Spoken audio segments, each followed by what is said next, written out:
چې صرف د دروغ دعوې نه کوم چې دا به وکړم او دا به وکړم او دا به وکړم. نه، ما کې دا نشته چې څه کوم صفا خبره به کوم، خو کار کولی شم هم به هم درته وایم چې کولی شم، که نه کوم نو هم به هم درته وایم چې نه شم زما د وسل جوړ. خو یو خبره ده، زما مړ جمدي دلته دي په خپله علاقه کې دي، که زه څه کوم او زه دا سیاست کوم، زه دا منډې وم، زه دا ځان پړوم، دا خدای ګواه دی چې دا زه صرف او صرف د خپلې علاقې د خپلو خلکو دپاره کوم. زما پلار چې دی ټول عمر خپل ځان ملنګ کړو د دې خلکو دپاره چې اوس د 25 کاله د هغه د وفات شوي دي، هم تاسو یاد ساتئ، دا د هغه مینه دا تاسو سره ځکه. او انشاءالله زما به هم دی، زه به انشاءالله زما چې څونه کوشش دی زه به تاسو له هغه کارونه کوم چې خو سبا زه نه یم، زما د مرګ 15 کاله پس به هم تاسو وایئ چې دلته داسې یو کسه وه، یو داسې د نر پلار نره لوره راغلې وه چې هغه د علاقې لیدا کړي دي. زما به خپل کوشش دی. ډېره مهرباني. نوکریانو به ورکوم، چا ته نوکرۍ میلاو شو نه د میلاو شوی، چې کم خلک په نوکریانې وي الټه هغوی وویستل د نوکریانو نه، بیا ویل چې 50 لاک کورونه به ورکوم. یو کور موږ په خپل سترګو ونه لیدل چې چا ته میلاو شو. نو دا پارټي چې ده پاکستان پیپلز پارټي هغه واحد یو جماعت ده چې هغه چې کله هم حکومت کې راشي هغه ټولو نه اول چې دی د غریبانو خلکو کارونه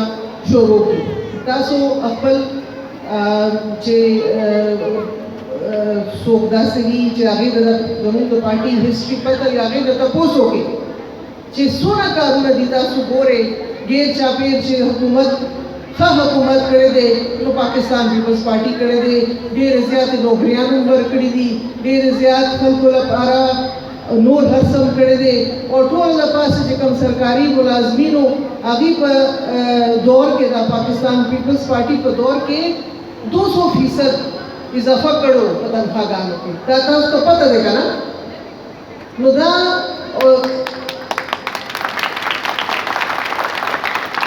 تاسو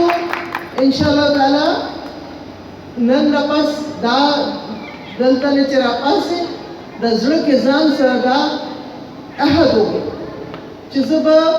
ووټ به پاکستان پیپلز پارټي له ورکوم، او چې ما خپل چې پېژندلو دي رشته دار دي دوستان دي هغوی ته هم به وایم چې ووټ چې دی تاسو غشې له ورکئ، پیپلز پارټي له ورکئ. ولې چې پیپلز پارټي چې وګټي الیکشن انشاءالله تعالی او بلاول بھٹو زموږ وزیر اعظم جوړ شي نو هله به زموږ دا مسایل چې دي دا به ختمېږي. نو بی بی شهید د تعارف محتاج نه دي، تاسو ټول بی بی شهید پیژنئ، بېنظیر بھٹو تاسو ټول پیژنئ. هغه هم یو ښځه وه او داسې ښځه وه چې زموږ دپاره زموږ پاکستان خلکو دپاره هغه خپل د ځان قرباني ورکړه. के लिए सिर्फ पीपल्स पार्टी है जो काम करती है. अब मैं अगर कहूँ क्या काम किए हैं तो आपको पता है कि पूरे मुल्क में ये जो डिस्पेंसरियाँ बनी हुई हैं, मैं रास्ते में भी आ रही थी तो देख रही थी, आप लोग भी सुबह सुबह उठते हो तबीयत खराब होती है तो कहते हुकूमत बख्श रही थी, पैसे दे रही थी, उनके लिए प्रोग्राम उनके लिए नौकरियाँ ला रही थी. तो इन्होंने कहा नहीं, खवातीन इसी तरह घरों में चूल्हा झोंकती रहें, कोई काम ना करें, इनको ना कोई पैसा मिले, ना कोई नौकरी मिले, ना कोई तालीम मिले, इसलिए वो रास्ते से हट गई. सॉरी 9 साल इस सूबे में इमरान की हुकूमत थी, आपके लिए कुछ किया है? बताएं मुझे, कुछ मिले हैं आपको स्वाए बेनज़ीर के पैसों के अलावा?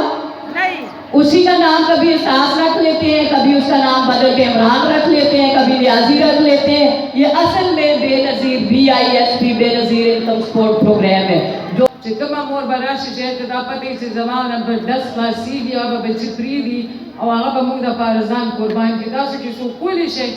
نو بیا مهرباني وکړئ لږ دا سوچ وکړئ که نه. تاسو خو د PTI په دغه کې لاړئ، ما به هغې وخت کې مې چې دا بیټ به زموږ په سرونو راخلاصېږي او تر د نن ورځې راخلاصېږي چې د سرکار د نوکرانو نه 25% تنخواګانې اوس کټېږي که نه زه ورته یم دغه شان دی چې که تاسو غواړئ چې د ستاسو زندګۍ چې دي هغه ښه شي، ستاسو بچو ته روزګار میلاو شي، ستاسو کور کې خوشحالي راشي، ستاسو دا مسلې چې دي هغه حل شي، نو صرف واحده یو پارټي ده پاکستان پیپلز پارټي ده چې دا کولی شي. او تاسو پخپله ستاسو خپل حیات خان شیرپا آفتاب خان شیرپا او پیپل پارټي کې چې وو هغه چې څومره کارونه کړي دي تاسو ته به یاد دي او پارټي نه چې هغه لاړل بیا هیڅ هم نه دي شوي نو پی ټي آی تاسو ته پخپله تاسو وکتل 9 کالو کې تاسو ته څه وکړل او زه به تاسو نه امید کوم او خویندو یو شعر دی د پښتو چې زور هسې پیغور شي چې همت ورسره مل نشي زور هسې پیغور شي چې همت ورسره مل نشي او روک هغه مشال شه چې تیاره شو دی بل نشي دی ځکه چې بس دی د دې صوبې خلک چې دي خاص کر زموږ د صوبې او د پوره ملک بالعموم ډېر زیات هغه د ګرانۍ نه ډېر زیات خراب شو بېروزګاري وګوري هر ځای کې ده نو آخر څه خو د دې علاج پکار دی که نه که یو پارټي څه ونه کړ نو نورو ته موقع ورکړو پروګرام هېڅ پروجیکټ نه دی کړی واحده پاکستان پیپلز پارټي ده چې هغې زنانو دپاره پروګرام شروع کړو او چې هغې نه پسته کوم حکومتونه راغلي ډېرې کوشش وکړو خو اوسه پورې د هغې نوم دې لرې نه کړو د دې غټ مثال چې دی د بېنظیر کارت BISP کارت چې ورته وایي د هغې دی دې نه علاوه تاسو